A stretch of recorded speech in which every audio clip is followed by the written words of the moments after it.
Hey everyone, stop what you are doing right now. Because what just happened in Texas is the single most consequential threat to New York City's financial dominance in the past 100 years. And the people who should be most alarmed are completely focused on the wrong things. Here is the scene. For over 2 centuries, if you wanted to list your company on a major American stock exchange, you had exactly two choices: the New York Stock Exchange, founded in 1792, or NASDAQ, headquartered in New York City. Both of them. New York, always New York, the financial center of the world, the place where American capitalism literally happens. And then Texas decided it had seen enough. With the backing of some of the most powerful financial institutions on the planet, BlackRock, the largest asset manager in the world, and Citadel, one of the most profitable hedge funds in history, the Texas Stock Exchange has received SEC approval and is officially open for business in Dallas. And it is not trying to be a smaller regional version of NYSE, it is coming directly for New York's throat. The TXSE's founding philosophy is a direct repudiation of everything New York's financial establishment has built over the past decade. No mandatory ESG requirements, no forced diversity quotas on corporate boards, no ideological compliance burdens that have nothing to do with whether a company makes money. Just the simple original purpose of a stock exchange, connecting companies that need capital with investors who have it. And the state of Texas just made this permanent. The Texas legislature has added amendments to the state constitution that permanently ban capital gains taxes, stock transaction taxes, and inheritance taxes. Not a policy that can be reversed next election cycle. The state constitution. Locked in. Forever. I am talking about the financial architecture of America being rebuilt from the ground up. And Mayor Zohran Mamdani, the man who has spent his first 100 days in office attacking billionaires on social media, proposing government-run grocery stores, and pushing the largest property tax hike in a decade, is watching the financial foundation of New York City get dismantled one institution at a time. By the end of this video, you are going to understand exactly what the Texas Stock Exchange is, why BlackRock and Citadel funded it, and why this is the most serious long-term threat to New York's economic dominance that has ever existed. Hit that subscribe button right now because this one goes extremely deep. Let us get into it. Let us start with why stock exchanges matter so much. Because most people outside of finance do not fully appreciate how central a stock exchange is to the economic ecosystem of the city that hosts it. When a company lists on an exchange, it does not just put its stock on a screen somewhere. It builds a relationship with the financial infrastructure surrounding that exchange. It hires investment banks in that city to manage its offerings. It uses law firms in that city to handle regulatory compliance. It engages accounting firms, consulting firms, public relations firms, investor relations specialists, an entire ecosystem of high-paying professional services that clusters around the exchange. The New York Stock Exchange and NASDAQ have been the gravitational center of this ecosystem for over 2 centuries. Every Fortune 500 IPO, every major secondary offering, every debt issuance, all of it flowing through New York, generating fees, taxes, and employment in New York. That is what Texas is now competing for. Not just the listing fees, the entire ecosystem, the lawyers, the bankers, the accountants, the analysts, all of it. Now let us talk about why BlackRock and Citadel chose to fund this. Because these are not ideological actors. These are the most calculating, data-driven financial institutions in the world. They do not spend money on projects that do not make financial sense. BlackRock manages over $10 trillion in assets. 10 trillion. It is the largest asset manager on Earth. When BlackRock backs a new stock exchange, it is not making a political statement.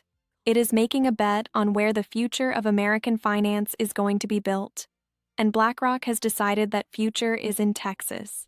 Citadel's involvement tells an equally important story. Ken Griffin already moved Citadel's global headquarters from Chicago to Miami. He is currently reconsidering a $6 billion Manhattan skyscraper project after Mayor Mamdani used his building as a political backdrop on tax day. And now, Griffin is putting Citadel's money behind a stock exchange designed to compete directly with the New York financial establishment. This is not coincidence. This is a coordinated, strategic withdrawal from New York's financial ecosystem by some of its most important participants. And here is what makes the TXSE's timing so devastating for New York. It is not launching into a neutral environment. It is launching at the exact moment when New York's political leadership is making the city maximally hostile to financial capital. Think about what New York looks like to a corporate CFO right now. Mayor Mamdani is proposing a 9.5% property tax hike, the largest in over a decade. He is pushing a pied-à-terre tax targeting the exact demographic of wealthy professionals that financial firms need to attract and retain. He has proposed government-run grocery stores that will compete unfairly with private businesses. He has spent his first 100 days generating headlines that tell every major financial institution in the world that New York City views their existence as a problem to be solved rather than an asset to be cultivated. And now those institutions have an alternative.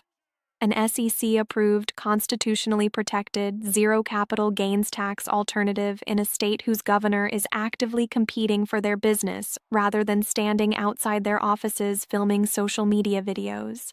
Here is the number that tells you everything about what is at stake. New York's financial sector generates approximately $330 billion in regional economic output every single year. It represents 22% of the entire New York City economy. Wall Street bonus season alone generates more than $13 billion in city tax collections annually. The city is structurally dependent, dangerously, completely dependent, on the financial sector continuing to choose New York as its home. And the financial sector is starting to choose somewhere else.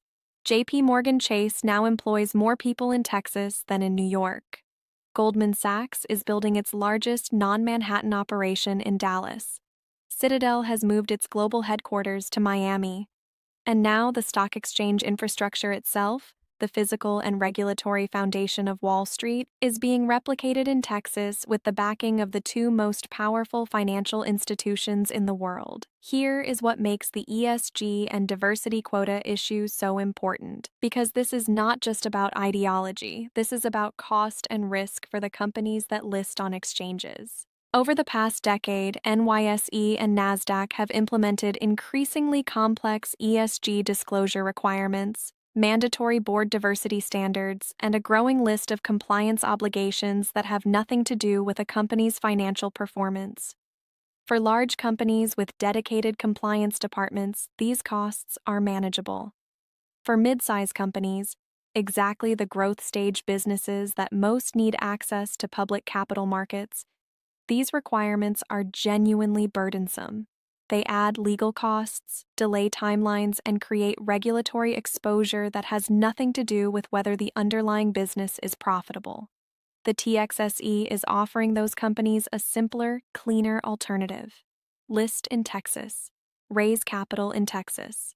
And do not worry about whether your board has the right demographic composition according to rules written by regulators in Washington and enforced by exchanges headquartered in New York.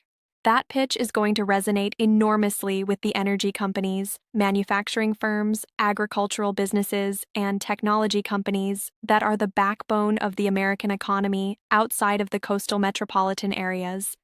And it is going to resonate with the private equity firms and venture capitalists who are already moving their operations to Texas and Florida and who want their portfolio companies to have an exit path that does not run through New York.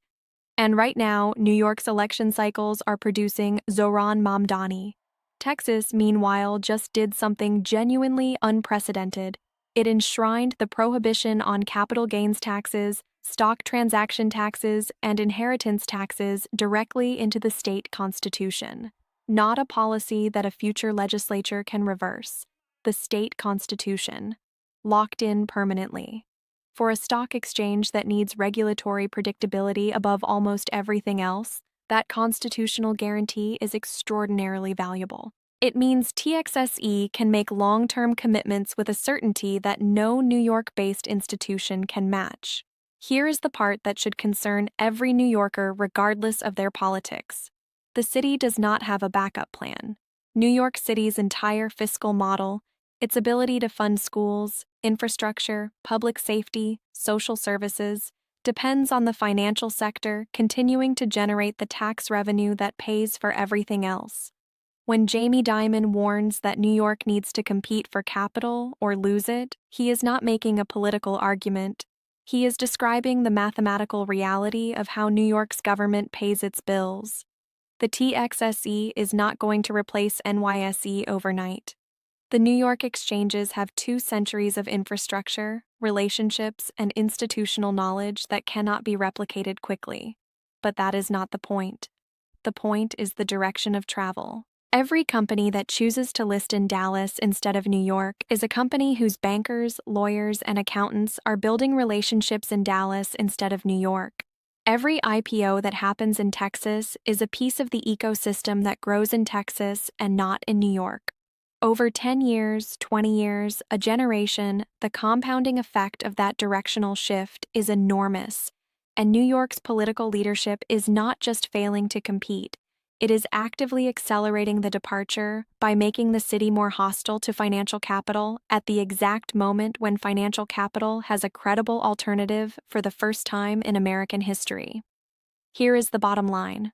For 230 years, if you wanted to participate in American capital markets at the highest level, you came to New York. That was not a policy choice. It was a geographic and institutional inevitability. There was nowhere else to go. Texas just built somewhere else to go, with SEC approval, with constitutional protections, with the backing of BlackRock and Citadel, and with a state government that is actively, aggressively competing for the financial institutions that New York is simultaneously taxing, regulating, and publicly attacking on social media. Mamdani can keep filming videos outside billionaires' apartments. Texas will keep building exchanges. I want to hear from you. Do you think the TXSE is a real threat to Wall Street, or is New York's dominance too entrenched to be challenged? Drop it in the comments because this is one of the most important financial stories of the decade.